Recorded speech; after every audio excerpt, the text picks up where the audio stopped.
വിഴിഞ്ഞം തുറമുഖ കമ്മീഷനിംഗ് ചടങ്ങിൽ ദേശീയ ഗാനം ആലപിച്ചില്ല എന്ന ആരോപണവുമായി കോൺഗ്രസ്.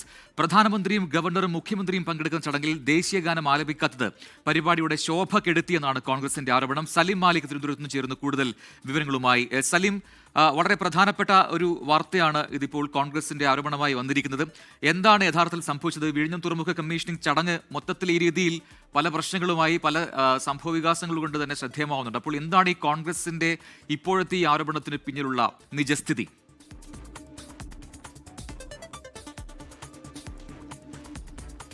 ഈ ചടങ്ങിൽ ദേശീയഗാനം ആലപിക്കപ്പെട്ടിരുന്നില്ല. പക്ഷേ അത് ഒരു ഗുരുതര ആരോപണം എന്ന നിലയിലാണ് ഇപ്പോൾ കോൺഗ്രസ് ഉന്നയിക്കുന്നത്. പ്രത്യേകിച്ചും ആ ചടങ്ങിൻ്റെ സർക്കാരിൻ്റെ ഔദ്യോഗിക പരിപാടിയുടെ ചടങ്ങിൻ്റെ പ്രത്യേകിച്ചും പ്രധാനമന്ത്രിയും മുഖ്യമന്ത്രിയും ഗവർണറും മൂന്നുപേരും ഒന്നിച്ചു പങ്കെടുക്കുന്നൊരു ചടങ്ങിൽ ദേശീയഗാനം ആലപിക്കാത്തത് ആ പരിപാടിയുടെ നിറം കെടുത്തി എന്നുള്ളതാണ് പറയുന്നത്. അതിൻ്റെ പ്രോട്ടോകോൾ പ്രകാരം ദേശീയഗാനം ആലപിക്കണം എന്നുള്ള നിർബന്ധം ഇല്ല. പക്ഷേ അപ്പോഴും സർക്കാരിൻ്റെ പരിപാടികൾ, രാഷ്ട്രീയ പരിപാടികളല്ല, ഏതെങ്കിലും നിലയിലുള്ള സർക്കാരിൻ്റെ പരിപാടികളാണെങ്കിൽ സ്വാഭാവികമായും ദേശീയഗാനം ആലപിച്ചുകൊണ്ടാണ് ആ പരിപാടി തുടങ്ങുകയും അവസാനിപ്പിക്കുകയും ചെയ്യുന്നത്. അത് വിഴിഞ്ഞം തുറമുഖത്തിന്റെ കമ്മീഷനിംഗ് ചടങ്ങുമായി ബന്ധപ്പെട്ട ഉണ്ടായിട്ടുമില്ല. പ്രധാനപ്പെട്ട 3 ഭരണകർത്താക്കൾ ചടങ്ങിൽ പങ്കെടുത്തിട്ടും ദേശീയഗാനം ആലപിക്കാത്തത് ആ പരിപാടിയുടെ ശോഭ കെടുത്തി എന്നുള്ളതാണ് ഇപ്പോൾ കോൺഗ്രസ് ആരോപണമായി ഉന്നയിച്ചിരിക്കുന്നത്. ചടങ്ങിൽ പങ്കെടുത്ത എം വിൻസെന്റ് MLA തന്നെയാണ് ആ ചടങ്ങിൽ ഈ വിഷയത്തിൽ ഈ ആരോപണവുമായി രംഗത്തെത്തിയിരിക്കുന്നത്. മാത്രമല്ല, അതിനപ്പുറത്തേക്ക് പെഹൽഗാം ആക്രമണത്തിൽ ഏതെങ്കിലും തരത്തിൽ ഇരകളാക്കപ്പെട്ടവരെ കുറിച്ച് ഒരു വാക്കുപോലും പറയാൻ പ്രധാനമന്ത്രി തയ്യാറായില്ല എന്നൊരു ആരോപണവും ഉന്നയിക്കുന്നുണ്ട്.